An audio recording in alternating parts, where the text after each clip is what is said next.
High-low hooves, common and often chronic. No two front feet are ever exactly alike, but angles shouldn't be too far off.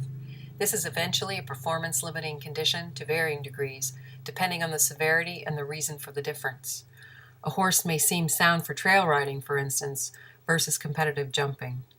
Common cause is often heel or caudal pain from navicular, but is usually accompanied by issues higher up or even in the hind end. Chicken or egg, but both must be addressed for improvement. High-low hooves, due to conformation. Sometimes known as limb length disparity, is quite rare for one bony column to be longer than the other.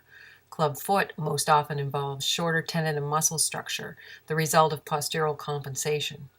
Club feet are usually present at birth. Generally, both fronts have contracted tendons and can be resolved more easily when addressed early. High-low hooves as body imbalance. If a noticeable difference in hooves exists from above and behind, stand on a step stool. Compare shoulder scapula height with horse standing square.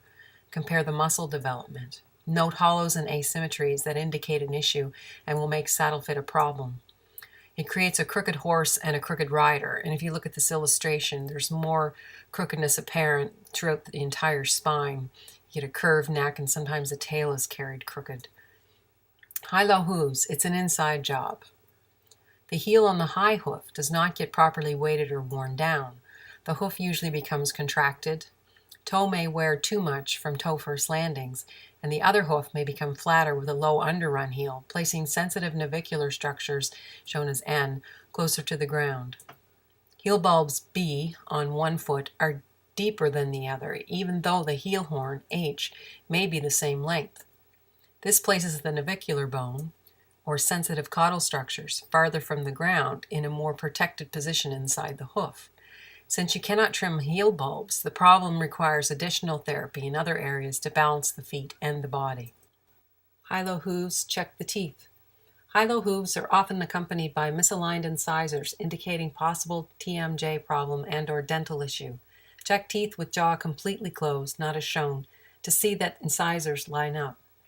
TMJ issues have a trickle-down effect on atlas and further connections throughout the body. High-low hooves, first one, the worst one. I chose this as the number one red flag for several reasons. High-low hooves are probably the most obvious distortion, so easy for anyone to notice. Possibly the hardest to pinpoint the original cause if it's not navicular, and therefore difficult to correct entirely. Potentially has the most far-reaching effects for horse and rider.